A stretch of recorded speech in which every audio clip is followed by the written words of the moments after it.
welcome to my editing tutorial example. I guess that's what we're calling it today.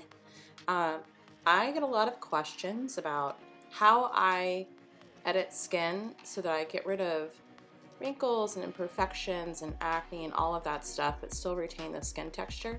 So I'm going to show you how I do that today. First and foremost, I do all of my color correcting in Lightroom, and then I export as a TIFF for my editing process. So I export to an additional folder in my work in progress folder called Round 1 Edits. And then from there, I usually batch process using the image processor in Photoshop. But today I'm going to skip that part to show you exactly all of the steps that I take to edit somebody's skin. I use Jen Swedin's editing actions. You used to be able to find those on Do More. I'm not sure where she's hosting them now, but I'm sure if you reach out to her, she'd be more than happy to show you her action set. I don't remember exactly what I paid for it. I got it on a 50% off sale a couple years ago, but it is well worth whatever she's charging. She has made the process to tweak the editing to fit your style and your aesthetic very, very easy. So without further ado, let's get started. I am going to go ahead for Kate here. I'm going to actually do skin smoothing medium, and I will do these. I have made my own combinations of Jen's actions here, but I'm going to go through and actually do it step by step so that you guys can see what I'm actually doing. So I'm going to run skin smoothing medium, and we're going to fast forward through this part.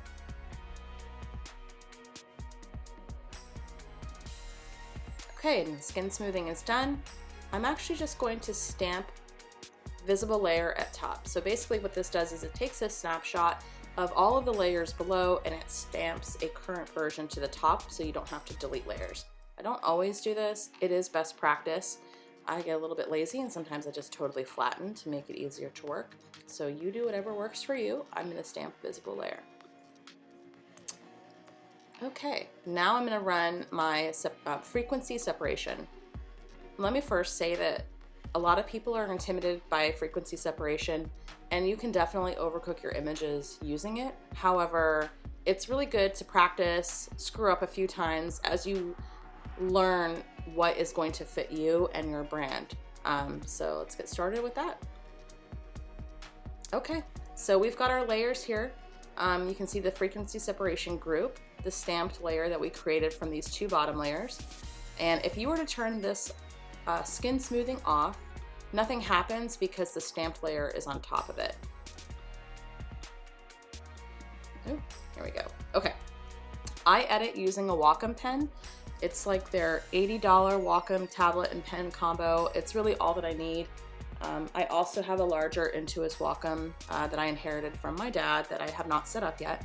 I'm just so used to using the small tablet. It's probably like an 8x7 little tablet. In the actual workspace is even smaller than that, but it's really all that you need.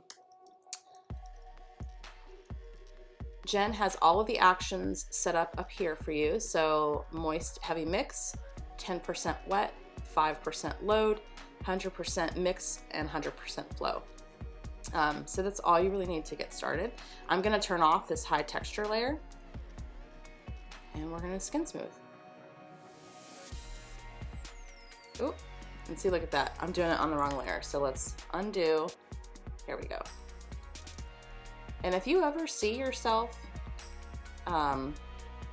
if you're like trying to smooth and nothing's happening, make sure that you are on the correct layer.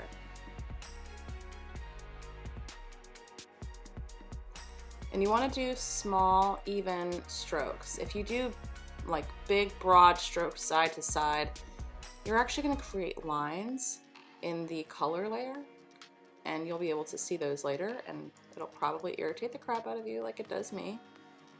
I'm going to smooth out her eye makeup just because we were trying something new, and I'm not sure that it necessarily worked all that great for makeup. So we're going to blend it out a little bit. And I'm going to come in here and just kind of smooth out her body as well.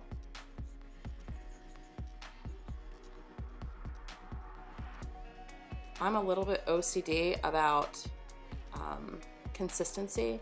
So when I see bodies that are not smooth, and I don't mean like they don't have to be perfect, because bodies aren't perfect all the time, but when you have like a super smooth face but you don't have a smooth body, and you can see the red modeling and ruddiness of the skin, it just looks incomplete to me, but that's a personal preference. All right, so that looks pretty good. We're going to turn the skin layer back on.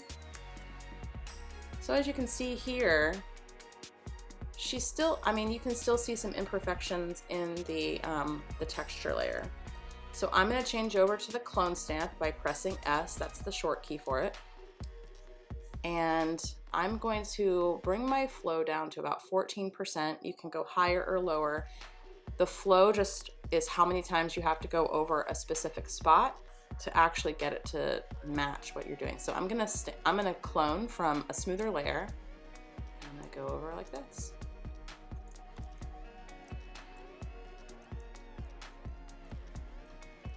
And what this is doing is it's sampling from smoother texture areas and bringing it in. So you don't actually lose any skin texture.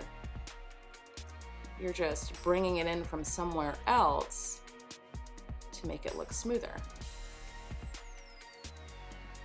Something you have to be careful of. If you sample from something that is not on the plane of field where your focus is, it is going to look too smooth. So you have to be careful that you're sampling from an area very close to where you want to actually smooth.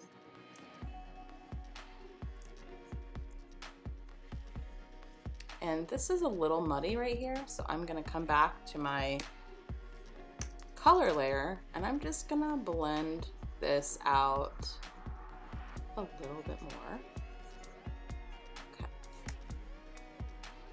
So she's got some acne down here, so we're going to sample from this clean area right here.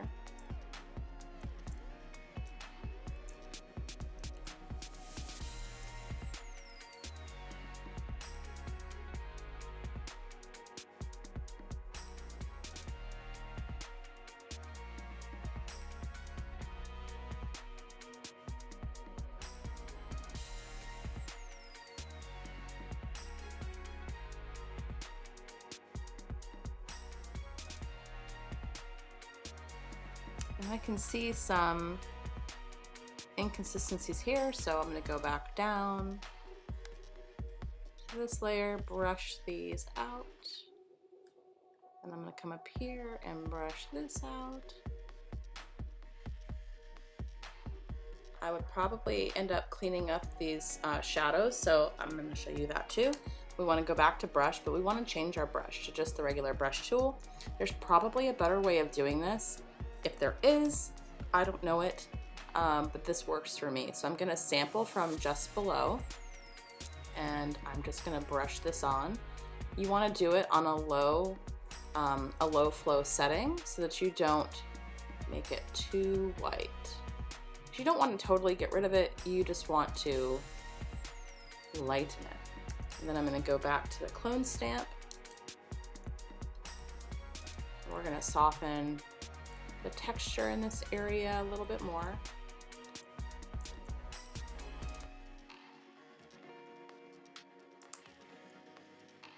There we go. All right, on, off. And you can see we haven't really changed her. We've just done magazine style editing to her skin to give it nice even shadows, nice even light, correct any issues. I don't know about you, but I don't want photos of myself with any kind of skin marring or acne. So I do this for all my clients. The process is a little quicker than this because number one, I'm not stopping to explain things. I'm also using batch editing wherever I can. But this is a really easy way to go ahead and, see, I used the wrong brush here. And there you have it. All done. Now I'm going to flatten the image, but I also like to boost. Boosting gives it a little bit of a punch, which is something I used to do in portraiture, but portraiture always left artifacts after doing like kind of like a contrast boost, whereas Jen's actions do not. But I also like to desaturate my images just a little bit because I find skin tones can sometimes be overpowering in the camera, no matter like what color correcting you do. And for me, this is a quick way to fix it. There's probably, again, better ways, but this one works for me. So I flatten, I boost, and I flatten again. Oh, sorry.